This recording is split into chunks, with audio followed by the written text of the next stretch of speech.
रावण ने अपने काल को अपनी पार्टी से कैसे बांध रखा था, रावण ने अपने काल को अपने बस में कैसे कर रखा था। तो नमस्कार दोस्तों, स्वागत है आपका हमारे गजब ज्ञान यूट्यूब चैनल में। दोस्तों आज हम हाजिर हुए हैं आप लोगों के सामने एक बहुत ही सुंदर ज्ञानवर्धक प्रसंग लेकर के। इस प्रसंग को सुनने के बाद आप लोगों को लगेगा कि सच में ऐसे ऐसे महान बलवान इस पृथ्वी पर पैदा हुए हैं जिन्होंने खुद अपने काल को पकड़ करके अपने बस में कर रखा था, लेकिन वो भी चले गए। तो दोस्तों इस कहानी से हम और आपको बहुत कुछ सीखने के लिए मिलेगा, हमारी जिंदगी में बहुत अनमोल बातें सुनने के लिए मिलेगी इस कहानी के माध्यम से। आ जाओ हम बताते हैं आपको।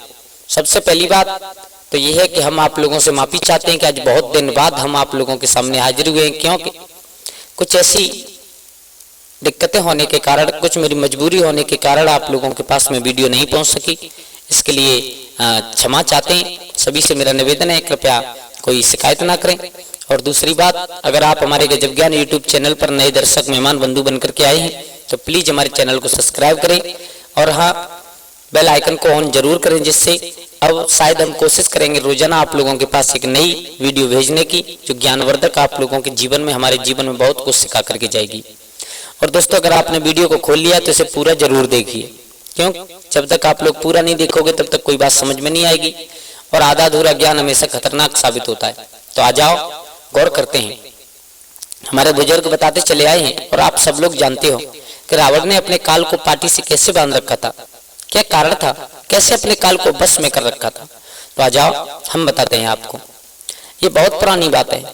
भगवान श्री राम के परवावा हुए थे, यानी भगवान राम के पिता थे दशरथ, दशरथ महाराज के पिता थे अज और अज महाराज के पिता थे जिनका नाम था महाराज रघु। वो महाराज रघु इतने बलवान थे कि जब महाराज रघु एक दिन अपनी अयोध्या में बैठे हुए थे तो उनकी पत्नी ने कहा, पिया बहुत दिन हो गए, मेरी शादी हुई आपके साथ कितने दिन हो गए, लेकिन आज आपने आज तक अपने इस आंगन में बुला करके एक ब्राह्मण को भोजन नहीं कराया, ब्राह्मण को भोजन कराओ। तो महाराज रघु ने कहा, भद्रे आप चिंता ना करो, अगर आप कह रही हो तो हम जरूर कराएंगे। उस समय सबसे बड़ा विद्वान ब्राह्मण था तो वो था लंकापति रावण। रावण कोई मामूली चीज नहीं थे। देखो कहते हैं ना, रावण जैसा विद्वान नहीं हुआ, लेकिन चाहे कोई कितना भी बड़ा विद्वान क्यों ना हो, चाहे कोई कितना भी बड़ा बलवान क्यों ना हो, चाहे कोई कितना भी बड़ा धनवान क्यों ना हो, चाहे कोई कितना भी बड़ा सुंदर क्यों ना हो, अगर गलत रास्ते पर कदम चला जाता है ना तो उसकी बल बुद्धि दोनों नष्ट हो जाती हैं। रावण बहुत बड़ा विद्वान था। तो महाराज रघु ने विचार किया, बोले चलो पत्नी कह रही है तो कोई दिक्कत नहीं, लंकापति रावण बहुत बड़ा विद्वान है, दूसरी बात ब्राह्मण भी है, तो शायद चलो चलते हैं, उसी को घर आंगन में बुला करके निमंत्रण किए देते हैं। मेरे भैया इतना विचार करके पत्नी की बात मानकर महाराज रघु जो भगवान श्री राम के परवावा थे वो सीधे लंका में पहुंचे। वहां पर रावण की कचहरी में पहुंचे, रावण से जाकर के निमंत्रण दिया, बोले ब्राह्मण देव आपका निमंत्रण है, कल आपको अयोध्या में भोजन ग्रहण करने के लिए आना है। रावण ने कहा ठीक है जरूर आऊंगा। मेरे भैया वो तो चले आए महाराज रघु। अब दूसरा दिन सुबह हुआ तो रावण को वही बात ध्यान आ गई, बोले मुझे अयोध्या में जाना है, महाराज रघु के आंगन में भोजन करने के लिए उन्होंने निमंत्रण दिया है। तो आज वो रावण और लंका से चल करके अयोध्या में आया।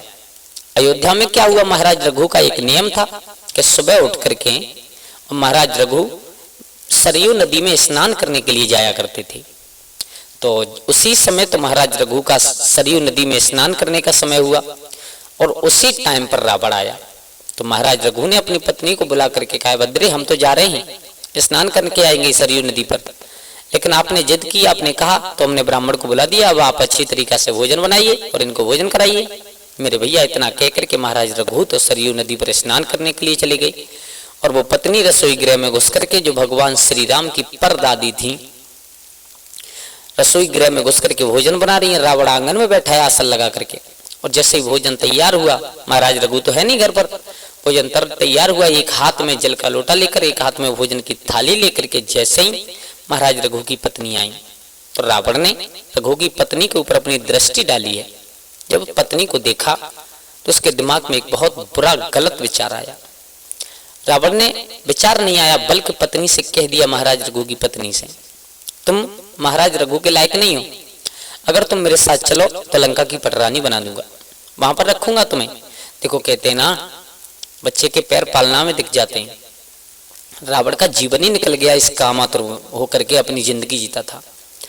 रावण ने जब महाराज रघु की पत्नी से ऐसा शब्द कहा, रघु की पत्नी कहने लगी, वाह बड़ा नीच ब्राह्मण है, मैंने तो अपने पति से कहकर के भोजन करने के लिए यहाँ पर बुलाया है, लेकिन तुम तो भोजन क्या, तुम तो अपने आप पास में बैठाने लायक नहीं है, उठ जाओ मेरे आंगन से चले जाओ, अन्यथा इतना बुरा होगा शायद तुम सोच नहीं सकते।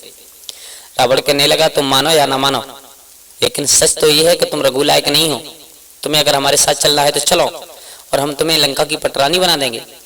जब महाराज रघु की पत्नी ने बार बार इनकार किया तो अब की बार रावण को क्रोध आ गया और क्रोध में आकर के कहने लगा, ठीक है, अगर तुम नहीं जाओगी तो हम तुम्हें जबरदस्ती ले जा सकते हैं। अब देखो, वो महाराज रघु की जो पत्नी थी बहुत चतुर थी, बहुत। पत्नी ने विचार किया, मेरे पति भी आंगन में है नहीं, और अगर मैंने इससे कुछ कहा तो हो सकता है कुछ अनर्थ हो जाए, क्योंकि आंगन में कोई है नहीं, मैं अकेली हूं और मेरे पिया है नहीं, तो अब तो कोई काम कीजिए इससे अपना धर्म बचे। तो महाराज रघु की पत्नी ने कहा, देखिए रावण, मैं आपको एक सच बात बताऊं। बोले बताओ। मैं तुम्हारे साथ चलूंगी, लेकिन ऐसे नहीं। बोले कैसे? बोले अगर मैं तुम्हारे साथ अभी गई, मेरे पिया सरयू नदी पर स्नान करने के लिए गए, उन्हें मालूम पड़ गया वो रास्ता में मिलेंगे, फिर वहां पर तुम्हारा और उनका युद्ध होगा, इसलिए एक काम कीजिए, आप पहले मेरे पिया को हरा करके आइए, मेरे पिया से युद्ध कीजिए, अगर मेरे पिया को आप हरा करके मेरे सामने आते हो तो मैं तुम्हारे साथ जरूर चलूंगी। झूठ बोल करके रानी ने अपना धर्म बचाया, लेकिन रावण नहीं समझ पाया। रावण ने विचार किया, चलो कोई बात नहीं है, अगर तुम कह रही हो तो कितनी देर की बात है, थोड़ी देर आप इंतजार कीजिए, हम अभी गए अभी आए, हमें क्या रघु कोई बड़ी बात है, रघु को तुरंत मार के आते हैं। ऐसा विचार करने के बाद रघु महाराज से युद्ध करने के लिए रावण और सरयू नदी की तरफ चला है। उधर के आते साथ ही महाराज रघु सरयू नदी में स्नान कर रहे थे। स्नान करने के बाद हाथ में जल लेकर के आचमन किया। आचमन करने के बाद सूर्य भगवान को जल चढ़ा रहे थे। तब तक महाराज रघु के कान में आवाज पड़ी है कि सरयू नदी से ठीक 100 योजन की दूरी पर और एक सिंह ने एक गाय को दबा लिया है और वो गाय बुरी तरीका से चिल्ला रही है। महाराज रघु सरयू नदी में खड़े देख रहे हैं, सब सुन रहे हैं, और वो गाय कह रही है, अगर महाराज रघु, अयोध्यापति महाराज रघु, अगर मेरी आवाज को सुन रहे हो तो मुझे जरूर बचा लीजिए इस सिंह से। महाराज रघु ने सूर्य भगवान को, जो हाथ में जल था, वो जल सूर्य भगवान को नहीं दिया, बल्कि उस जल को उत्तर दिशा की तरफ उछाला।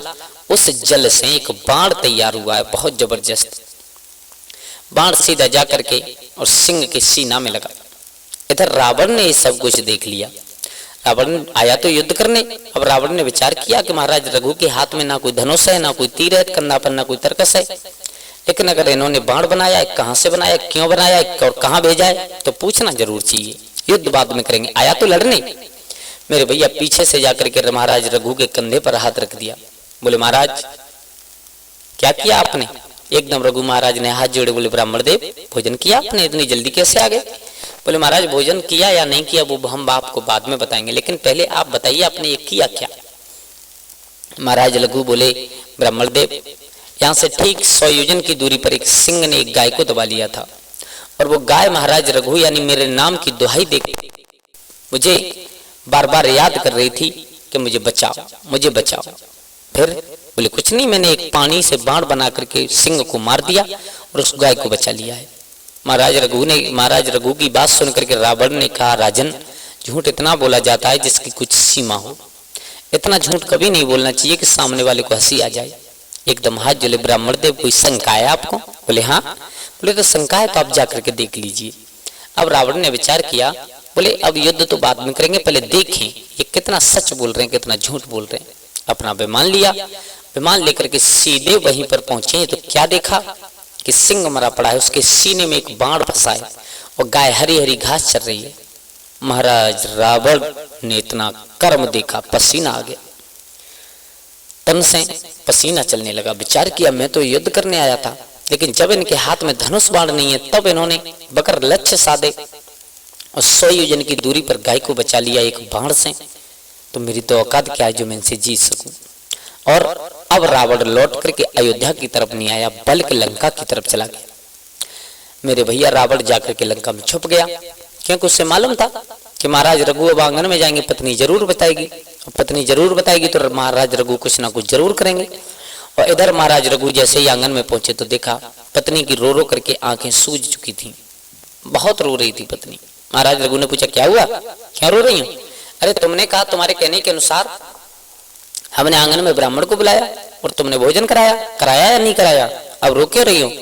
बोले महाराज तुमने ऐसा ब्राह्मण बुलाया था, वो इतना बड़ा नीच था, उसकी दृष्टि मेरे ऊपर बहुत गलत थी, मुझसे कह रहा था कि तुम मेरी रानी बनने लायक हो, महाराज रघु की पत्नी लायक नहीं हो। महाराज रघु को क्रोध आ गया, बोले उस रावण की इतनी हिम्मत है मेरी पत्नी से ऐसे शब्द कहे। मेरे भैया महाराज रघु ने उसी समय 5 बाण तैयार किए हैं जल से, और 5 बाणों को खींच करके लंका की तरफ मारा, और चलते समय बाणों से एक बात कह दी, सुनो तुम जा रहे हो, तुम्हें रावण को मार के आना है। दूसरी बात, अगर सामने कोई संत गाय या कोई अबला स्त्री पड़ जाए उस तो बार मत करना, अन्यथा रावण को ढूंढ करके मार के आना। मेरे भैया महाराज रघु के 5 बाण लंका के ऊपर गहराने हैं। उस समय लंका महाराज रघु के बाणों से थर थर कांप गई थी। रावण को मालूम पड़ गया तो मंदोदरी के पीछे जाकर के छुपाए। रावण को मारने के लिए 5 बाण सामने पहुंचे, मंदोदरी सामने आ गई। बाणों ने विचार किया, बोले हमारे महाराज रघु ने आन लगा करके भेजी है कि अगर कोई स्त्री सामने आ जाए, कोई अबला आ जाए तो उस पर वार नहीं करना है। बार बार कोशिश करने के बाद 5 बाण वापस आ गए। जब 5 बाण वापस आए महाराज रघु ने देखा, बोले तुम लौट आए, रावण को मारा या नहीं मारा? बोले महाराज नहीं मारा। क्यों? बोले इसलिए नहीं मारा कि बार बार मंदोदरी रानी सामने आ जाती थी और आपने हमसे कहा था कि चाहे कुछ हो जाए अबला जाति के ऊपर अत्याचार मत करना, अबला जाति को मत सताना, उनके ऊपर प्रहार मत करना। महाराज रघु ने 5 बाणों को पकड़ करके अपने तरकस में रखा। अब की बार महाराज रघु ने एक बाण तैयार किया है, सिर्फ ध्यान देना सब लोग, एक बाण तैयार किया, उस बाण को खींच करके मारा है लंका की तरफ। देख उस बाण से भी यही बात कही, तुम जाते रहे हो लेकिन गाय, अबला स्त्री या कोई संत सामने आ जाए तो आप उन पर वार नहीं करोगे। और सुनो, ये 5 तो किसी काम के नहीं निकले, लेकिन तुम तब तक मत लौट करके आना कि जब तक तुम्हारे हाथों से, जब तक तुम रावण को मार नहीं सको। आन लगा दी, तब तक मेरे पास लौट करके नहीं आओगे जब तक रावण मर ना जाए। आहा, इतनी बड़ी आन लगा करके महाराज रघु ने भेज दिया बाण को। बाण पहुंचा है लंका में, लंका के चारों तरफ घूम रहा है। जब रावण को कहीं नहीं खोजा पाया, उसने देखा कि रावण अपनी मंदोदरी, अपनी पटरानी के पीछे छुपा बैठा है। रावण थर थर कांप रहा है, अब क्या करें, कैसे बचे? रानी मंदोदरी बहुत चतुर थी मेरे भैया। रानी मंदोदरी ने बाण को आता हुआ देखा, सामने आकर के बाण रुक गया। महारानी समझ गई, बोले इस बाण के ऊपर आन लगी हुई है कि अगर कोई स्त्री सामने आ जाए तो उस पर वार नहीं करेगा। उसी समय महारानी मंदोदरी ने उस बाण को अपने हाथों से पकड़ लिया, पकड़ करके अपने गुर्ज में, लंका के पिछले भाग के गुर्ज में चिनवा दिया है उसे ईंटों से, यानी भवन के ऊपर गुर्ज में उस बाण को चिनवा दिया है महाराज रावण की पत्नी मंदोदरी ने। तो रावण को इस बात का मालूम था, इस बात की मालूम थी रावण को कि मेरी मौत होगी तो ये जो बाण लंका के गुर्ज में लगा हुआ है, इसी बाण से मेरी मौत होगी। रावण ने उस बाण को पकड़वा करके अपनी पत्नी के द्वारा और भवन के ऊपर चिनवा दिया। रावण इस बात को अच्छी तरीका से जानता था कि मैं मरूंगा तो महाराज रघु के इसी बाण से मरूंगा, क्योंकि इस बाण में आन लगी हुई है कि जब तक मैं मर ना जाऊं तब तक ये वापस नहीं जाएगा। तो लोग कहते हैं कि रावण ने अपने काल को पाटी से बांध लिया था। एक तो प्रमाण ये मिला कि रावण ने अपने काल को बस में कैसे कर रखा था। एक दूसरा प्रमाण और है, तो शायद हम कोशिश करेंगे उस दूसरे प्रमाण की भी आप लोगों के पास पहुंचाने की। हाँ, अगर आप लोगों की इच्छा हो, आप लोगों कमेंट में बताएं तो हम आपको जरूर बताएंगे कि दूसरा प्रमाण कौन है। तो रावण कहते हैं कि रावण ने अपना काल अपनी पाटी से बांध लिया था। तो दोस्तों, आशा करता हूं कैसी लगी आप लोगों को वीडियो। और हाँ, दूसरी बात, जिस समय हनुमान जी लंका पर सीता की खोज करने के लिए गए थे, भगवान राम को सब कुछ पता था। तो भगवान राम ने सब लोगों से अलग हट करके हनुमान जी के कान में कहा था, बजरंगबली तुम जा रहे हो, लेकिन जो मेरे परदादा यानी मेरे पर बाबा महाराज रघु का बाण जो गुर्ज में लगा हुआ है, अगर आप उसे जब तक लेकर के नहीं आओगे अग्नि बाण को, तब तक मुझे लगता है रावण नहीं मारा जाएगा। अगर तुम जा रहे हो तो सीता की खोज लाओगे वो तो लाओगे, लेकिन उस बाण को जरूर लेकर के आना, जरूर लेकर के आना, जरूर लेकर के आना मेरे भैया। तो यही कारण था कि महाराज कहते हैं कि रावण ने अपने काल को बस में कर रखा था। तो उम्मीद करता हूं आप लोगों को बात समझ में आई होगी। अगर बात समझ में आई हो तो प्लीज हमारे चैनल को सब्सक्राइब करें और हो सके तो अपने परिवार और दोस्तों के साथ शेयर जरूर करें। नमस्कार, आज के लिए बस इतना ही। कल फिर मिलते हैं किसी एक नई कहानी, एक नई चर्चा के साथ। तब तक के लिए सभी लोग आनंदित रहें, खुश रहें। जय श्री राधे, जय श्री राम।